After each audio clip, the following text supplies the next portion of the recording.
Hello guys, तो आज हम लोग पढ़ने वाले हैं वायुमंडल की परतें। क्या पढ़ने वाले हैं बेटा? वायुमंडल की परतें। इसको अंग्रेजी में हम लोग कहते हैं लेयर्स ऑफ एटमॉस्फेयर। एटमॉस्फेयर। तो चलते हैं नेक्स्ट स्लाइड पे। सबसे पहले हम लोग जानेंगे वायुमंडल के बारे में। तो वायुमंडल को हम लोग बोलते हैं एटमॉस्फेयर।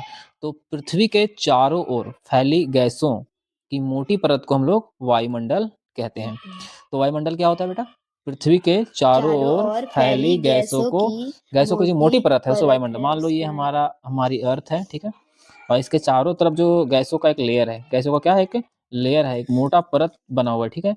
इस लेयर को ही हम लोग बोलते हैं एटमॉस्फेयर। क्या बोलते हैं? एटमॉस्फेयर। एटमॉस्फेयर। इसी की वजह से पृथ्वी पर जीवन, मौसम, तापमान संतुलन, संचार के लिए ये सब जो है ये बहुत ही ज़रूरी है। ये जो हमारा वायुमंडल है, इन सभी चीज़ों के लिए बहुत ही ज़रूरी है। क्योंकि जीवन हमें कहाँ से मिलता है? ऑक्सीजन, कार्बन डाइऑक्साइड कहाँ से मिलता है? वायुमंडल से।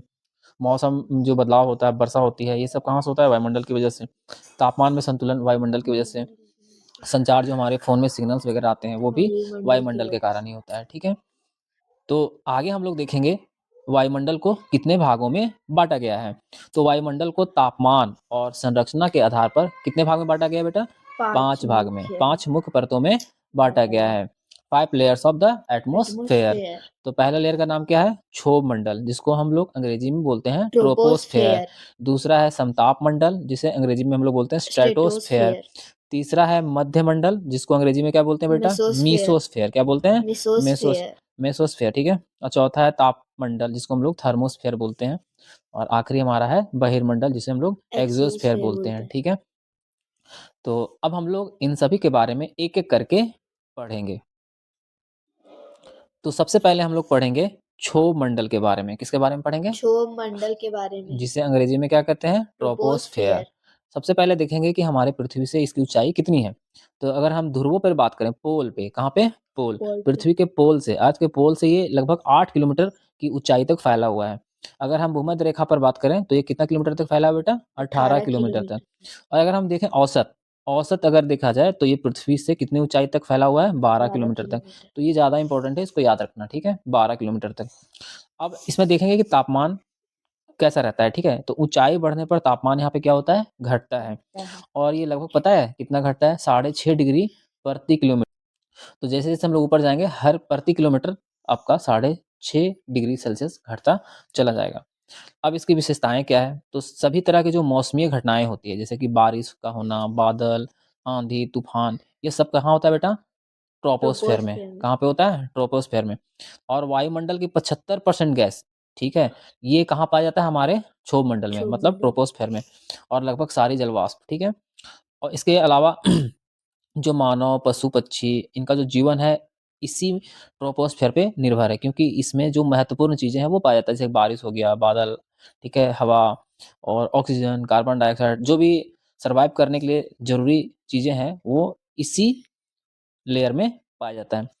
ऊपर की सीमा को, जो सबसे क्षोभ मंडल की जो सबसे ऊपर की सीमा है, उसे हम लोग क्या कहते हैं बेटा? क्षोभ क्षोभ सीमा। सीमा। इसको अंग्रेजी में बोलते हैं ट्रोपोपॉज़। क्या बोलते हैं? ट्रोपोपॉज़। ट्रोपोपॉज। अब हम लोग दूसरा देखेंगे समताप मंडल, जिसे अंग्रेजी में बोलते हैं हम लोग स्ट्रेटोस्फेयर। क्या बोलते हैं बेटा? स्ट्रेटोस्फेयर। स्ट्रेटोस्फेयर। इसकी ऊंचाई कितना है बताओ पृथ्वी से, अर्थ से? तो अर्थ से इसकी 12। ऊंचाई है जो 12 किलोमीटर से लेकर 50 किलोमीटर 50 तक। किलोमीटर। 12 किलोमीटर तो हमारा क्षोभ मंडल है। उसके बाद 12 किलोमीटर के बाद कौन स्टार्ट हो जाता है बेटा? समताप मंडल, समताप ठीक है। मंडल। और ये जाता कहाँ तक है? 50 50 किलोमीटर तक। किलोमीटर तक। तो अगर ये सवाल आता है एग्जाम में कि समताप मंडल यानी कि स्ट्रेटोस्फेयर कितने हाइट तक है, तो 12 किलोमीटर से लेकर 50 किलोमीटर तक। तापमान में ऊंचाई बढ़ने पर तापमान यहाँ पे क्या होता है? बढ़ता बढ़ता है, है। ठीक है। विशेषताएं क्या है इसका? इसमें एक लेयर पाया जाता है जिसको हम लोग बोलते हैं ओजोन ओजोन परत, लेयर। अंग्रेजी में इसको बोलते हैं ओजोन लेयर, ठीक है। यह ओजोन लेयर जो है वो 20 से 30 किलोमीटर वाले रेंज में पाया जाता है। मतलब पृथ्वी से 20 से लेकर 30 किलोमीटर के बीच में ओजोन लेयर होता है। पता है ओजोन लेयर का काम क्या होता है? ओजोन लेयर जो होता है सूर्य से आने वाली पराबैंगनी किरणें, जिसे हम लोग अंग्रेजी में बोलते हैं अल्ट्रावायलेट रेज, ठीक है, या तो यूवी रेज, से पृथ्वी की रक्षा करता है, ठीक है। ये यूवी रेज बहुत खतरनाक रेज होता है, अगर स्किन पे डायरेक्ट पड़ता है तो स्किन से रिलेटेड बहुत सारे बीमारियां हो सकती है। इसके अलावा मौसम संबंधी घटनाएं जो है इस लेयर में ना के बराबर होता है, मतलब नहीं होता है, इसलिए इसका वातावरण कैसा है? स्थिर है। स्थिर है।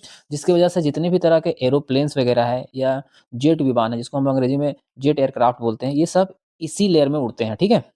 और इसकी जो सबसे ऊपरी सीमा है उसको हम लोग क्या बोलते हैं? समताप सीमा। क्या बोलते हैं? समताप सीमा। इसको अंग्रेजी में बोलते हैं स्ट्रेटोपॉज। क्या बोलते हैं? स्ट्रेटोपॉज। नेक्स्ट जो है तीसरे नंबर पर वो है मध्यमंडल। कौन सा बेटा? मध्यमंडल। इसे मध्यमंडल इसलिए बोलते हैं कि पांचों मंडल का बीच में पाया जाता है, ठीक है। इसको अंग्रेजी में हम लोग बोलते हैं मीसोस्फेयर। क्या बोलते हैं? मीसोस्फेयर, ठीक है। इसकी ऊंचाई जो है वो 50 किलोमीटर से लेकर 80 किलोमीटर तक की फैला हुआ है। तापमान जो है ऊंचाई के साथ तेजी से घटता है। यहाँ पे तापमान क्या होता है? तेजी से घटता है। यह वायुमंडल की सबसे ठंडी परत है। सबसे ठंडी परत। अगर एग्जाम में पूछा जाए कि एटमॉस्फेयर का वह कौन सा लेयर है जो सबसे ठंडी होता है, सबसे कोल्ड होता है, तो वो क्या सा बेटा? मीसोस्फेयर। कौन सा है? मेसोस्फेयर, ठीक है। और इसका जो तापमान होता है लगभग कितना डिग्री सेल्सियस होता है पता है? -90 डिग्री सेल्सियस। मतलब 0 डिग्री सेल्सियस पे बर्फ जम जाता है, तो ये -90 डिग्री सेल्सियस तक होता है। इसकी विशेषताएं क्या होता है? जैसे उल्का पिंड होता है, मेटेओर्स, यहीं जलकर नष्ट नष्ट हो जाते हैं, ठीक है। पृथ्वी को अंतरिक्षीय पिंडों से ये सुरक्षा प्रदान करता है, तो ये एक फायदा होता है। ठंडा होने की वजह से जितने भी उल्का पिंड वगैरह आता है ना, इसी लेयर में क्या हो जाता है? वो खत्म हो जाता है।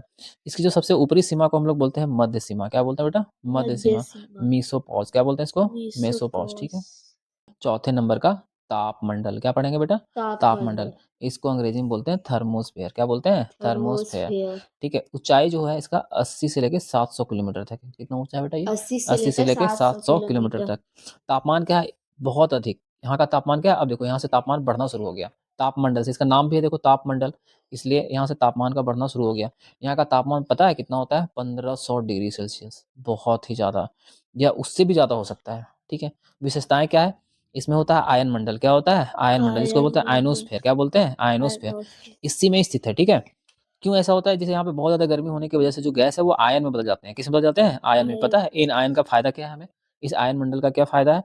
इन आयन मंडल के कारण रेडियो तरंगों का परावर्तन होता है, जिसका इस्तेमाल हम लोग दूर संचार में करते हैं। मतलब जैसे हमारा जो फ़ोन है, टेलीफोन है और टेलीविज़न का जो सिग्नल वगैरह है, वो सारा किस किस मंडल में ट्रैवल करता है? ये सब का सब तापमंडल में ट्रैवल करता है, थर्मोस्फेयर में। कहाँ पे? थर्मोस्फेयर में, ठीक है। और एक अरोरा है, ठीक है, यहीं दिखाई देता है। अरोरा जो होता है, नॉर्दर्न साउदर्न लाइट जो होता है, ये भी तापमंडल में ही दिखाई देता है। आखिरी हमारा है 5वां नंबर पे बहिर्मंडल, जिसको हम लोग बोलते हैं एक्सोस्फेयर। क्या बोलते हैं बेटा? एक्सोस्फेयर। अब देखो इसके बाद जो 700 किलोमीटर से ऊपर जितना भी चले जाओ उसको हम लोग बोलेंगे एक्सोस्फेयर। क्या बोलेंगे? एक्सोस्फेयर। और ये लगभग 10,000 किलोमीटर तक फैला हुआ है, ऊपर तक 10,000 किलोमीटर, मतलब 700 किलोमीटर से लेकर 10,000, ऐसा 700 किलोमीटर के ऊपर ही हम लोग बहिर्मंडल बोलते हैं। उसके बाद 10,000 किलोमीटर तक इसको बोला जा सकता है, ठीक है। विशेषताएं क्या है बेटा? ये सबसे बाहरी और अत्यंत विरल परत है। विरल मतलब जहाँ पे जो एयर का लेयर है वो बहुत कम है, मतलब वहाँ पे हवा का जो परत है वो बहुत पतला है, ठीक है।